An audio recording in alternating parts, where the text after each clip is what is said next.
ครับหลงทางเพราะกันหลงทางสนั่นวันไว้อยู่ค่ะโอ้ยมึงเดินมากกับมากเบิดโคตรอยู่ดอกครับแต่ว่าจักดูไซส์บ่านี่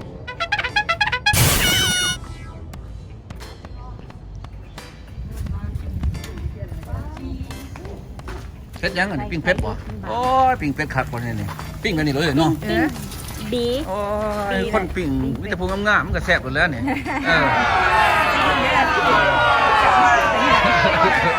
แล้วแต่ผู้ปิ้ง เกี่ยวเป็นปิ้งแซ่บแบงค์ ผู้ปิ้งคนแล้วแซ่บ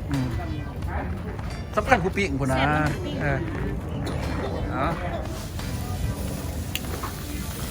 คักแบงค์คัก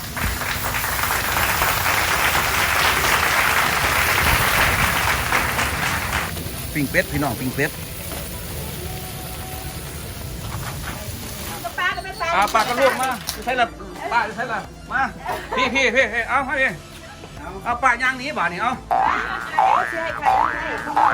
ให้ปลาสุกเอาปลาสุกมา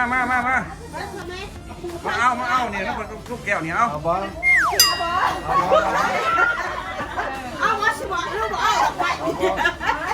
ไปเอา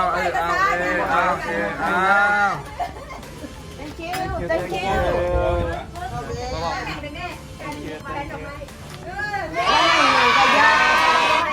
อย่าเฮ็ดให้ค่อยให้เป็นพอโอเคเอาบ่เลยก็หักให้ได้คือเก่าหักคือเก่าหักกับมือกันหักกันคือเก่าหักกันคือเก่าขอบใจเด้อเอ็กซ์ว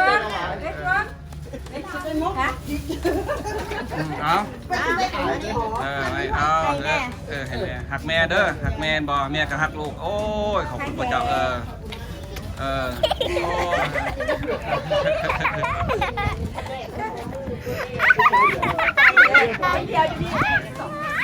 เป็นวันพิเศษของความวาเลนไทน์เนาะความรักของมื้อวาเลนไทน์แต่ว่าผ่านมาแล้วแต่ว่ามื้อนี้พระเจ้าที่แต่งให้ค่ะพวกเราได้มาเต้าโฮมกันได้มอบความรักอันบริสุทธิ์คือดอกไม้สีขาวนี่น้องขอมอบให้เอื้อย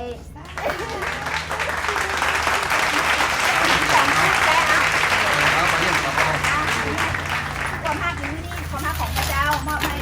แต่วันนี้กัน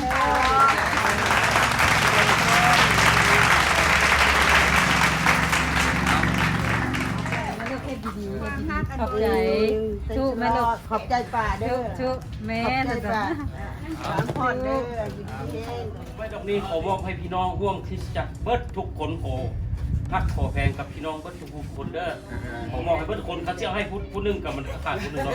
ดอกเดียวมอบบาทเดียวซะมอบเบิดแล้วก็แกเอาคือละคีบไปกันแกเบิดทุกคนแล้วกับพี่น้องร่วมชาติร่วมโลกขอมอบดอกไม้ดอกนี้เพื่อเป็นของรักให้เบิดทุกคนขอตักนาเด้อดีแม่เด้อขอตักนาดีแม่ขอบคุณนะ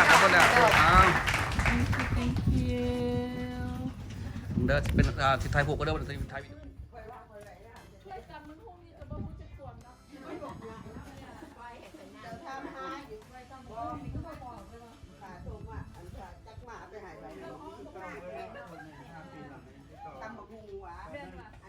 ตั้งไว้หันบาบูนะสอรี่ว่าพี่ตัวใหม่นะพี่ตัวใหม่ไปเสร็จละไปเรียนไปใส่ลูกป่าหนาววันป่ามันนั่งกินฟิ้งไฟอีกคนเดียว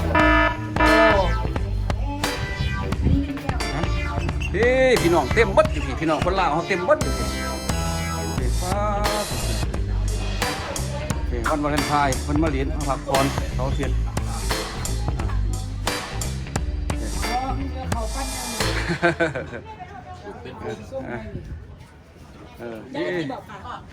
แล้วก็ประกาศดิมันจะมีขนมคนลาวห้องอาหารหลาย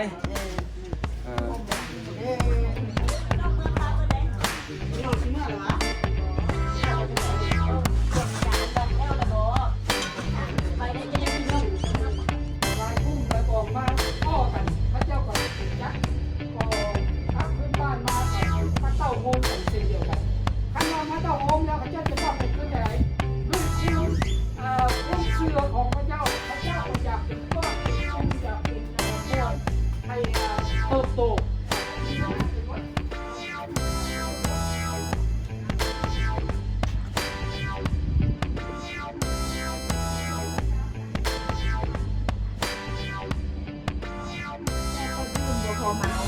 เจ้ามีเครื่องนุ่งห่มแจ้งบอกกับคนบอกอย่างหมอ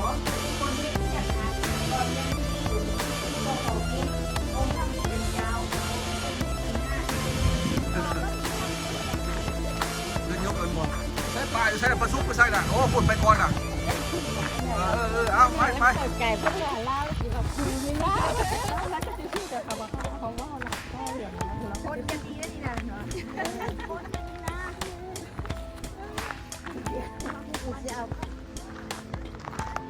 เนี่ยจะว่ามาทำอาหารแบบเนี่ยจะว่าธรรมศาสตร์เพื่อน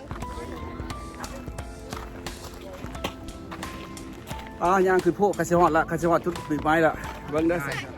เชียฮอดละนี่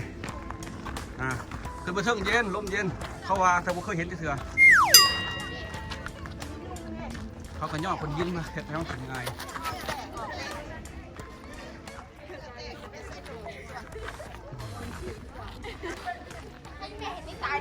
แม่ไม่เห็นไทยพวกคือมาไทยพวกถ้าแม่เห็นข้างหลังนี่ตายแน่นอนเสียว แม่กินไม่อยากหรอไม่ยืดไทยพวกนี่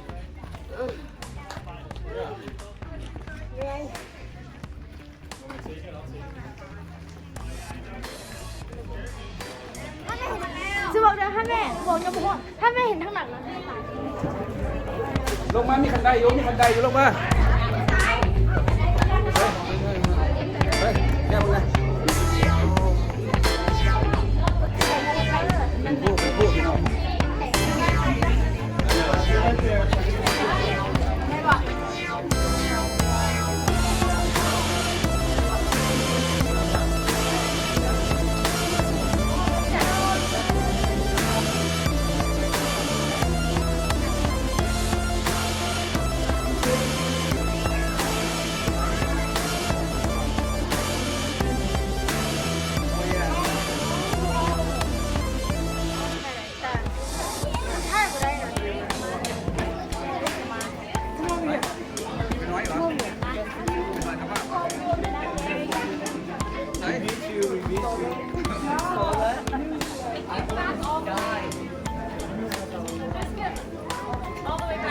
อ๋อจะพี่เหรอ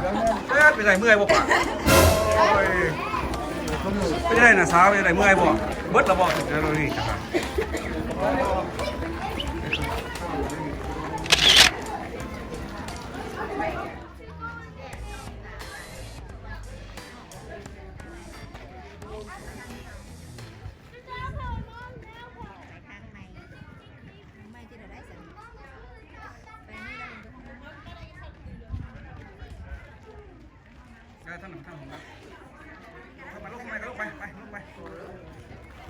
แมนบอกบ่มือนบอกโอ้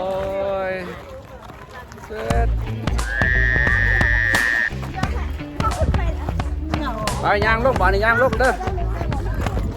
อย่างลูกเด้อพี่น้องเด้อโอ้มื้อนี้พามาย่างดินกันมาย่างดินอยู่อันน่ะปะปะโคภาคเดี๋ยวทั้งโคขึ้นโคเมื่อยมึงนาที่ห่ะแหล่เบิดหนาจุดแหล่เมื่อยจุดหนาแหล่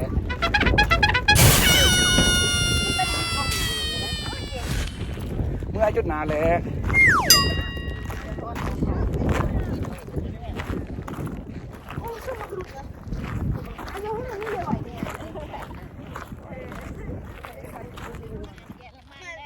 มีแต่ผู้นุ่มๆมีแต่ผู้แข็งแห้งพระเจ้าอ่ะนะไว้พระพรลงมาเนี่ย พอทั้งว่าเลย อันนี้แหละเกือบให้กินกับเกือบนั่นเลยเกือบเพสโต้ เอาอย่างว่าทางไปได้สูงเลย มาจริง อันนี้